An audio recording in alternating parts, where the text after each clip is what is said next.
Saudara, Anda masih di Sapa Bali Pagi Ruang Psikologi. Di sini masih bersama dengan Nitya dan juga ada Mbak Cecil ya, seorang psikolog klinis.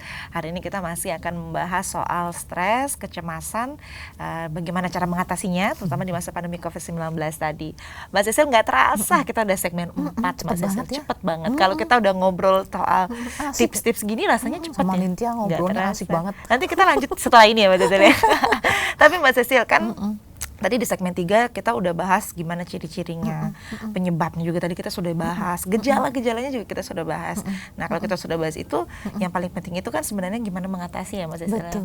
Nah kalau dari psikolog sendiri nih Mas Cecil, bagaimana cara kita untuk menghindari dulu deh, supaya kita terjauh dulu dari yang begitu, sampai nanti terakhir baru bagaimana mengatasi. Cara menghindarinya gimana? Terutama untuk Nitya nih yang masih muda gini Mas Cecil, supaya nggak gampang stres gimana Mas Cecil?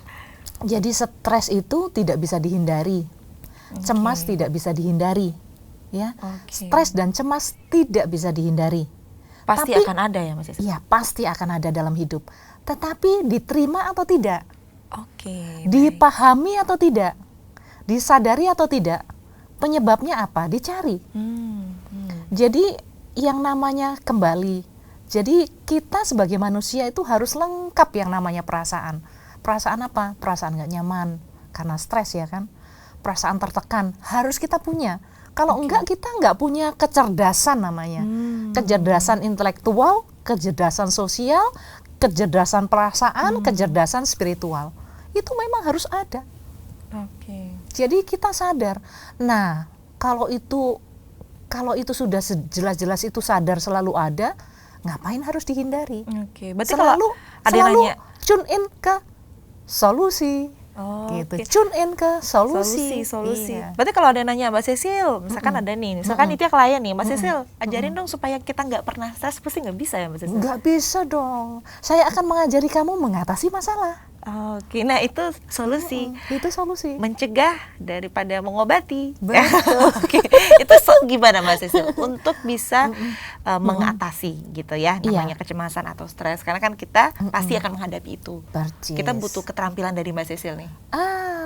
Kayak Nitya pinter juga nih. Jadi gini, pertama kalau kita tidak sadar motif ya, kita tidak sadar penyebab stres, kita tidak sadar penyebab cemas, maka kita tidak sadar. Jadi belajarlah pertama untuk sadar diri. Sadar diri apa? Ini apa ya perasaannya? Takut. Ada objeknya enggak ya? Ada. Oh berarti ini memang takut. Ya, saat ini objeknya ada. Oke, ada.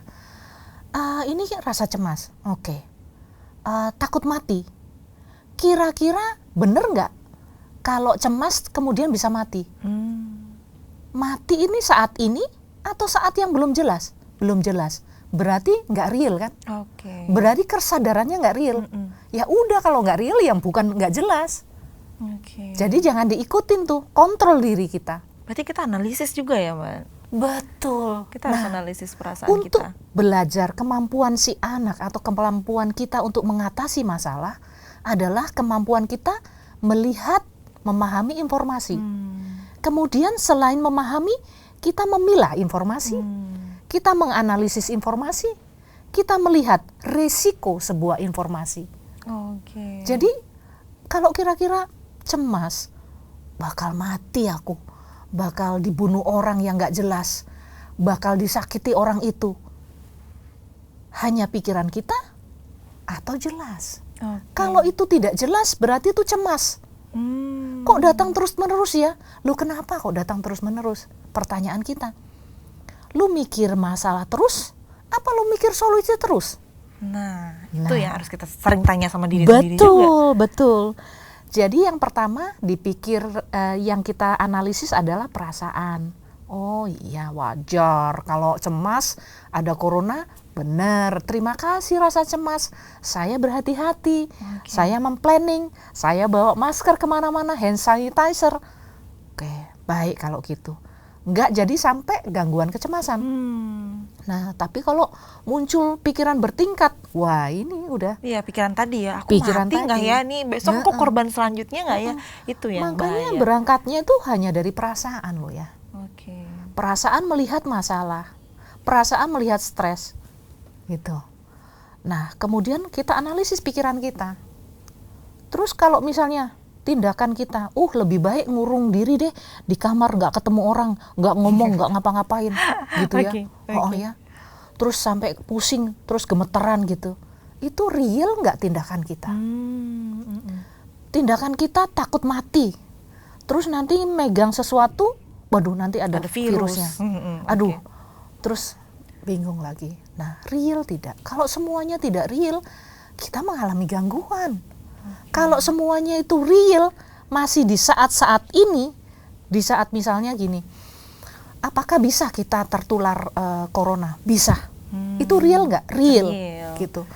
Apakah kita sekarang ini tertular? Enggak, kita nggak tertular, kita jaga protokoler, tapi kok tetap takut mati.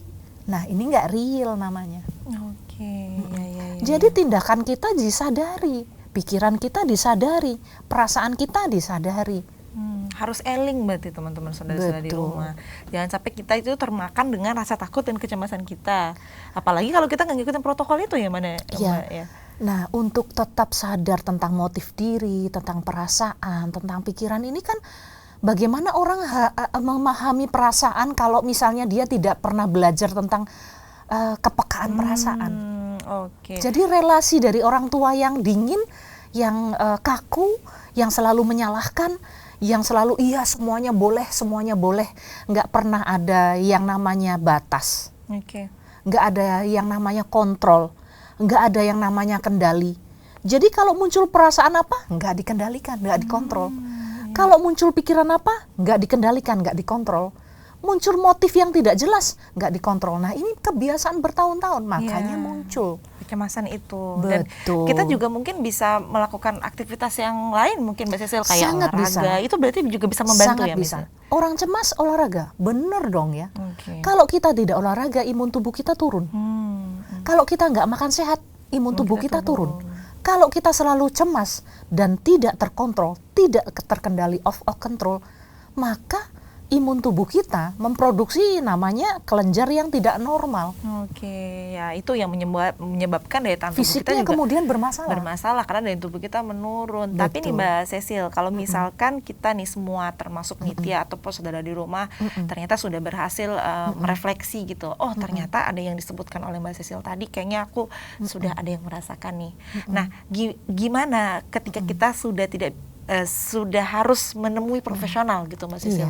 Maksudnya kan kita ada beberapa hal yang kita mungkin sudah tidak bisa handle sendiri. Betul. Ketika tidak bisa menganalisis perasaan sendiri, ketika tidak bisa menganalisa dengan pikiran kita secara real, ketika misalnya psikologis kita terganggu, keseharian kita terganggu, kehidupan kita sudah terganggu, bahkan yang paling parah, orang lain pun dicurigai terganggu, karena biasanya orangnya tersinggungan gitu ya. Jadi takut orang lain dianggap begini dan sebagainya gitu, takut dievaluasi dan sebagainya. Nah, jadi penuh curiga gitu ya Mbak Cecil. Bahkan sudah hampir seperti misalnya dia sering tersengal-sengal, sering nggak bisa bernafas, itu harus dibawa ke UGD loh bahkan. Jadi kalau seorang dokter tahu ya, dia mau lihat ini cuma gejala kecemasan atau dia gejala panic attack misalnya. Nah, kalau kita nggak nanya orang yang seperti misalnya kalau sudah mengganggu mental, mengganggu perilaku, mengganggu misalnya gerakan tubuh kita, otak yang terus berpikir negatif terus, maka pertama kali kita bisa meminta bantuan psikiater. Kemudian meminta bantuan terapinya pada psikolog. Berarti gitu ya teman-teman ya. Kalau misalkan kita menganalisis nih, kita sudah merefleksi, ternyata aku sudah ada gejala, tapi ternyata tidak mampu menemukan solusi meskipun sudah ada niat untuk solusi. Kalau nggak niat lain lagi ceritanya nanti ya. Itu kita memang ya perlu gitu ya Mbak Cecil ya untuk mengunjungi profesional. Dan kebetulan juga HIMSI Bali juga ya ada layanan sejiwa ya Mbak Cecil ya. Jadi semua psikolog-psikolog di HIMSI Bali gitu ya membuka layanan. Jadi ke nomor berapa itu layanannya? Itu 911 extension 8 itu untuk menghubungi. Jadi langsung akan free, tidak dikenai bayaran. Dan siapa tahu nanti begitu telepon langsung dapat Mbak Cecil. Nah, langsung sekalian bisa tanya Mbak Cecil gejala saya dan sebagainya, dan nanti bisa langsung konsultasi dengan Mbak Cecil. Yang penting kita ada kesadaran ya untuk mencari solusi, dan salah satu solusinya itu ya tadi juga ya Mbak Cecil. Kalau ada masalah selalu ingat solusi. Masalah ingat solusi. Oke, kalau masalah ingat Mbak Cecil sehingga kita cari solusi gitu.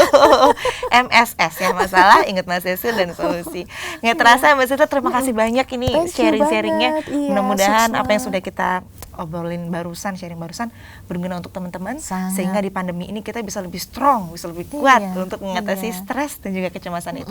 Terima Sehat kasih. selalu Mbak Sehat Cecil. selalu. Terima kasih untuk tim juga ya. Iya, mudah-mudahan kita Iya. bisa ngobrol lagi Mbak Sehat dan bahagia. Sehat dan bahagia. Kuncinya bahagia Mbak Cecil ya.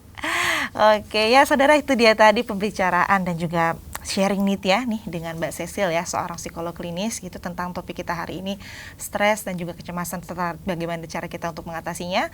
Dan Nitya juga ingin mengingatkan kepada seluruh pemirsa di rumah untuk jangan lupa menyaksikan tayangan Sapa Bali Pagi Ruang Psikologi ini di channel YouTube kami ya, di Kompas TV Dewata, Sapa Bali Pagi Ruang Psikologi. Jadi di sana saudara di rumah juga bisa menyaksikan beberapa tayangan kami soal topik-topik yang lain dan juga soal topik Nitya dengan Mbak Cecil hari ini.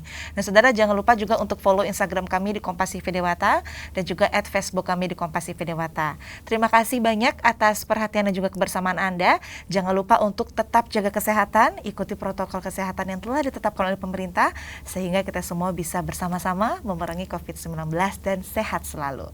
Om Santi Santi Santi Om.